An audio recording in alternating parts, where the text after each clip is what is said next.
तर मंडळी, निवडणुका संपल्या, निवडणुकांची मतमोजणी संपली, तरीही नाराजीचा सूर मित्रपक्षांमध्ये देखील दिसून येतोय। एकनाथ शिंदे यांच्या शिवसेनेमुळे मुंबईमध्ये भाजपचं नुकसान झाल्याची भावना भाजप नेत्यांची असल्याची माहिती सूत्रांकडून समोर येते। एकनाथ शिंदे यांनी जास्त जागा लढल्याने युतीच्या स्ट्राइक रेटवर परिणाम झाला अशी भावना भाजप नेत्यांची झाली। भाजप जास्त जागा लढली असती तर भाजपने 100 पेक्षा जास्त जागा या जिंकल्या असत्या असं मत भाजप नेत्यांनी व्यक्त केल्याची माहिती सूत्रांकडून कळाली आहे। या संबंधीची भूमिका केंद्रीय नेतृत्वाकडे भाजपच्या राज्यातील नेत्यांनी मांडली अशी देखील माहिती समोर येते। त्याचबरोबर शिंदे यांच्या हॉटेल पॉलिटिक्सवरही केंद्रीय नेतृत्वासमोर नाराजी व्यक्त केल्याची माहिती आहे। भाजपने मुंबईमध्ये 135 जागा लढून 89 जागा जिंकल्या, तर एकनाथ शिंदे यांनी 90 जागा लढून केवळ 29 जागा जिंकल्या। त्यामुळे युतीला काठावरच समाधान मानावं लागलं। थेट जाऊयात आपले प्रतिनिधी तुषार रुपणवार यांच्याकडे।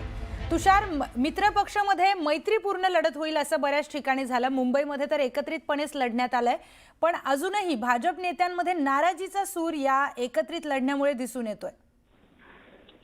नक्कीच प्रियंका, मुंबई महानगरपालिकेची निवडणूक भाजपाने प्रतिष्ठेची केल्याचं पाहायला मिळत होतं। भाजपाला जागा वाटपामध्ये 150 पेक्षा अधिक जागा मिळतील असा सुरुवातीला अंदाज वर्तवला जात होता।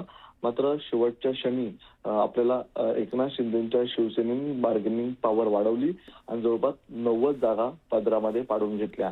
मात्र 90 जागा लढल्यानंतर देखील एकनाथ शिंदेच्या शिवसेनेला अवघ्या 29 जागांवरती आपल्याला समाधान मानावं लागलं। यामुळे भाजप आणि महायुतीला मुंबई महानगरपालिकेमध्ये आपल्याला काठावरचं बहुमत मिळाल्याचं पाहायला मिळतंय। आणि या संदर्भातच आपण पाहिलं असेल तर मुंबई भाजपा अध्यक्षांसहित भाजपाचे प्रदेशाध्यक्ष नवी दिल्लीमध्ये गेल्या 24 तासांपासून आहेत। कारण की आता नुकतीच 24 तासांपूर्वी केंद्रीय भाजपा प्रदेशाध्यक्षांची आपल्याला निवड झाल्याचं पाहायला मिळतंय। या निवड प्रक्रियेसाठी भाजपाचे सर्व प्रमुख नेते मंत्री आपल्याला दिल्लीमध्ये असल्याचं पाहायला मिळत आहे आणि त्या ठिकाणी त्यांनी केंद्रीय नेतृत्वासमोर या संदर्भातली नाराजी व्यक्त केल्याचं पाहायला मिळत आहे। केंद्रीय नेतृत्व देखील यापूर्वीपासूनच आपल्याला मुंबई मध्ये आपला महापौर बसावा, मुंबईमध्ये सत्ता यावी या संदर्भामध्ये गेल्या अनेक वर्षांपासून आपल्याला प्रयत्न करताना पाहायला मिळत होता। मागील निवडणुकीमध्ये शिवसेना आणि भाजपचं जवळपास संख्याबळ आपल्याला 82 आणि 84 आसपास होता।